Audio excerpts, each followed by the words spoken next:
Seoul, South Korea. AP, North Korean leader Kim Jong-un told his South Korean counterpart at their historic summit that he would be willing to give up his nuclear weapons if the U.S.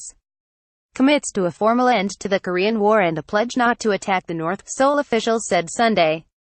Kim also vowed during his meeting with South Korean President Moon Jae-in on Friday to shut down the North's nuclear test site in May and disclose the process to experts and journalists from South Korea and the United States, Seoul's presidential office said. While there are lingering questions about whether North Korea will ever decide to fully relinquish its nukes as it heads into negotiations with the U.S., Kim's comments amount to the North's most specific acknowledgement yet that denuclearization would constitute surrendering its weapons. U.S. National Security Advisor John Bolton reacted coolly to word that Kim would abandon his weapons if the United States pledged not to invade. Asked on CBS Face the Nation whether the U.S. would make such a promise, Bolton said, "Well, we've heard this before. The North Korean propaganda playbook is an infinitely rich resource. What we want to see from them is evidence that it's real and not just rhetoric," he added. Seoul officials, who have shuttled between Pyongyang and Washington to broker talks between Kim and President Donald Trump that are expected in May or June, said Kim has expressed genuine interest in dealing away his nuclear weapons. But there has been skepticism because North Korea for decades has been pushing a concept of denuclearization that bears no resemblance to the American definition. The North has long vowed to pursue nuclear development unless Washington removes its 28,500 troops from South Korea and the nuclear umbrella defending South Korea and Japan. During their summit at a truce village on the border, Moon and Kim promised to work toward the complete denuclearization of the Korean peninsula but made no references to verification or timetables.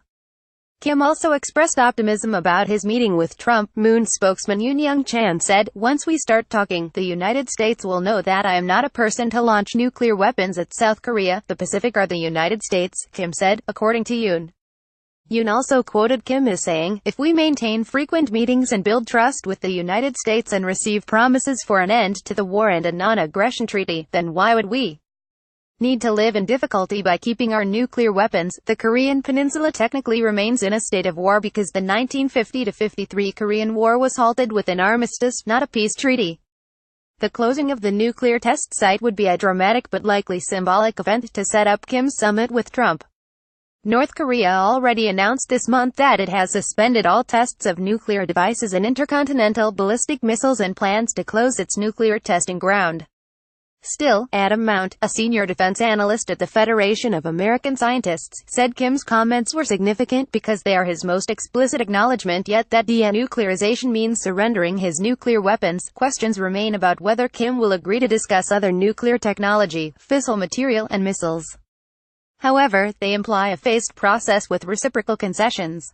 Mount said in an email, "It is not clear that the Trump administration will accept that kind of protracted program." Analysts reacted with skepticism to Kim's previously announced plan to close down the test site at Punggye Reddy, saying the northernmost tunnel had already become too unstable to use for underground detonations anyway following the country's sixth and most powerful test blast in September. In his conversation with Moon, Kim denied that he would be merely clearing out damaged goods, saying the site also has 2 new tunnels that are larger than previous testing facilities, Yoon said. Some analysts see Moon's agreement with Kim at the summit as a disappointment, citing the lack of references to verification and timeframes and also the absence of a definition on what would constitute complete denuclearization of the peninsula. But Patrick McEachern, a former State Department analyst now at the Washington-based Wilson Center, said it was still meaningful that Moon extracted a commitment from Kim to complete denuclearization, which marked a significant change from Kim's previous public demand to expand his arsenal of nuclear weapons in number and quality. The public conversation should now shift from speculation on whether North Korea would consider denuclearization to how South Korea and the United States can advance this denuclearization pledge in concrete steps in light of North Korea's reciprocal demands for concrete steps toward an eventual peace agreement. McEachern said in an email, "North Korea has invited the outside world to witness the dismantling of its nuclear facilities before." In June 2008, international broadcasters were allowed to air the demolition of a cooling tower at the Neongbyon reactor site, a year after the North reached an agreement with the U.S. and 4 other nations to disable its nuclear facilities in return for an aid package worth about $400 million.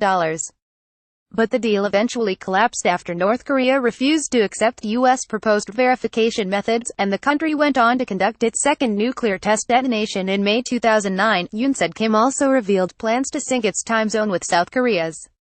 The Koreas had used the same time zone for decades before the North created its own Pyongyang time in 2015 by setting the clock 30 minutes behind South Korea in Japan. Yoon said the North's decision to return to Seoul's time zone was aimed at facilitating communication with South Korea and the U.S.